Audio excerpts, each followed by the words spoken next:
নমস্কার বন্ধুরা, তিয়াশাস রেসিপিতে সকলকে স্বাগত জানাই। আপনি কি জানেন ফুটন্ত গরম জলে গাঠি কচু দিয়ে অল্প তেল মশলায় একটা দুর্দান্ত স্বাদের রেসিপি তৈরি করা যায়? তবে রেসিপিটা দেখুন, আশা করছি আপনাদের খুবই ভালো লাগবে। এখানে আমি 500 গ্রাম গাঠি কচু নিয়েছি। গাঠি কচুটাকে প্রথমে আমি জল দিয়ে ভালো করে ধুয়ে নিচ্ছি, কারণ গাঠি কচুর গায়ে প্রচুর পরিমাণে নোংরা লেগে থাকে। 2-3 বার জল বদলে বদলে গাঠি কচুর গাটাকে ভালো করে ঘষে ঘষে পরিষ্কার করে ধুয়ে নিয়েছি। এদিকে আমি একটা কড়াইয়ের মধ্যে বেশ খানিকটা জল গরম করতে দিয়েছি। তারপর এই জলের মধ্যে দিয়ে দিচ্ছি 1 চামচ মতো নুন আর বেশ খানিকটা তেঁতুল দিয়ে দিচ্ছি।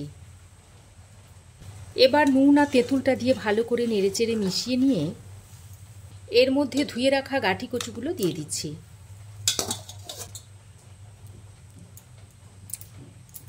গাঠি কচুগুলো জলের মধ্যে ডুবিয়ে দিতে হবে।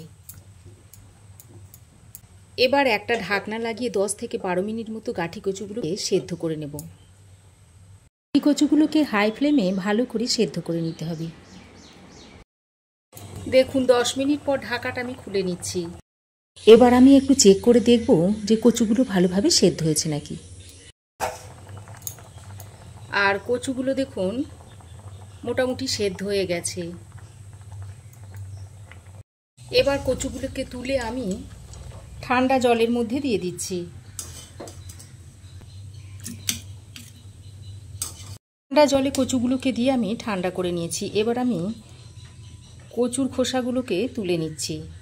কচুর খোসাগুলো দেখুন খুব সহজেই উঠে আসছে।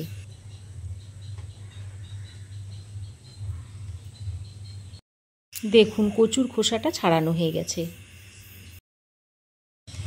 তারপর একটা পাত্রে রেখে দিচ্ছি।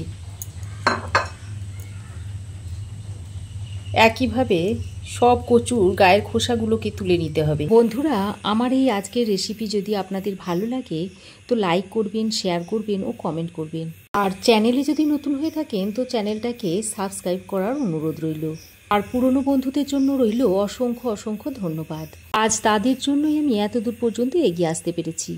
তবুও আপনাদের কাছে অনুরোধ করছি যে যদি রেসিপি ভালো লাগে তো একটা লাইক, শেয়ার ও কমেন্ট করবেন। তো বন্ধুরা, আপনাদের সঙ্গে কথা বলতে বলতে দেখুন কচুর খোসাগুলোকে আমি ছাড়িয়ে নিচ্ছি।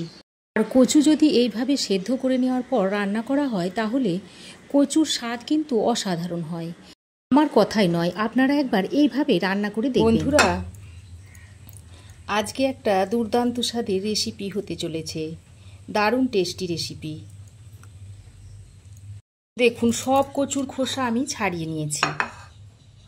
এবার এই কচুগুলোকে আমি একটু গোল গোল করে পিস করে নিচ্ছি। তবে আপনাদের যেমন ইচ্ছা সেইভাবে পিস করে নিতে পারেন। আমি এরকম করে কেটে নিচ্ছি। পিসগুলোকে খুব মোটা করে কাটলেও হবে না, আবার খুব পাতলা করে কাটলেও হবে না। মাঝারি সাইজ করে পিসগুলোকে কেটে নিতে হবে। বন্ধুরা, গাঠি কচুর রেসিপি তো আপনারা অনেকভাবেই খেয়েছেন, তবে এর স্বাদ কিন্তু একেবারেই আলাদা আর বানানোও খুব সহজ। দেখুন সব কচুগুলোকে আমি এরকম গোল গোল চাকা চাকা করে কেটে নিয়েছি। এখানে আমি একটু আদা আর কাঁচা লঙ্কা থেতো করে নিচ্ছি। আমি শিল নোড়াতে থেতো করে নিচ্ছি। আপনারা চাইলে হামালদিস্তা কিংবা মিক্সিতেও পিষে নিতে পারেন।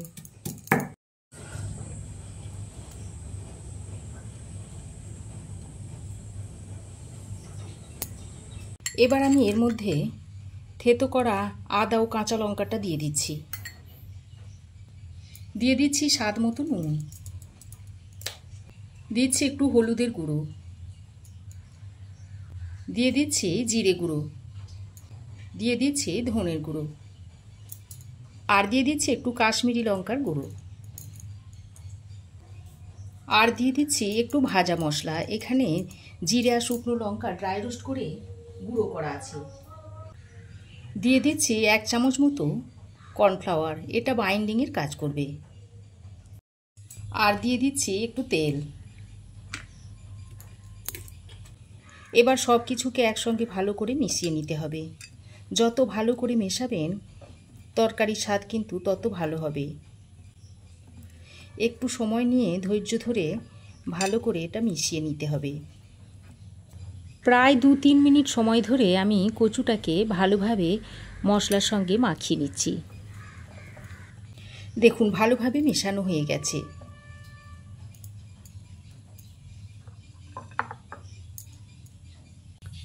এবার কড়াই গরম করে দিয়ে দিচ্ছি সর্ষের তেল। আমি এখানে 3 চামচ মতো সর্ষের তেল দিয়ে দিলাম। এবার ওই তেলে সামান্য পরিমাণে একটু নুন দিয়ে দিলাম। আগেও আমি নুন দিয়েছি, সেই পরিমাণ অনুযায়ী নুনটা এখানে দিয়ে দিলাম। নুনটা দিলে তেলের কাঁচা গন্ধটা থাকবে না, আর সবজিটা দেওয়ার সময় তেলটা গায়ে ছিটকেও আসবে না। এবার তেলটা গরম হয়ে এর মধ্যে দিয়ে দিচ্ছি কালো জিরে। 1 চামচ পরিমাণ কালো জিরে এখানে দিয়ে দিলাম, আর কিছু কারি পাতা দিয়ে দিচ্ছি। এই কারি পাতাটা দেওয়ার কারণে ফ্লেভারটা খুবই ভালো হবে। কালো জিরে আর কারি পাতাটা দিয়ে ভালো করে নেড়েচেড়ে মিশিয়ে নিয়েছি। এর থেকে যখন সুন্দর একটা গন্ধ ছড়াবে তখন এর মধ্যে ম্যারিনেট করা কচুগুলো দিয়ে দিতে হবে। তারপর ভালোভাবে নেড়েচেড়ে মিশিয়ে নিচ্ছি।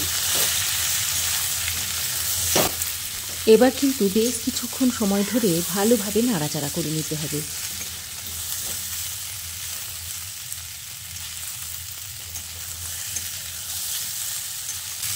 এখানে আর কিছু দেওয়ার দরকার নেই, শুধু এভাবে নেড়েচেড়ে মিশিয়ে যেতে হবে। দেখুন কি সুন্দর ভাজা ভাজা হয়ে যাচ্ছে, আর কড়াই থেকে দেখুন ছেড়ে ছেড়ে আসছে। এবার আমি এর মধ্যে গোলমরিচের গুঁড়ো ছড়িয়ে দেবো।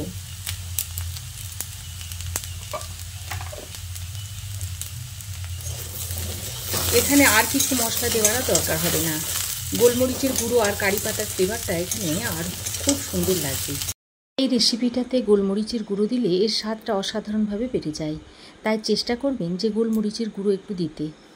এই রেসিপিটা আপনারা রুটি, লুচি, পরোটা সবের সঙ্গেই খেতে পারবেন, এমনকি ভাতের সঙ্গেও খেতে পারবেন। আরও কিছুক্ষণ নেড়েচেড়ে ভালো করে মিশিয়ে নিচ্ছি।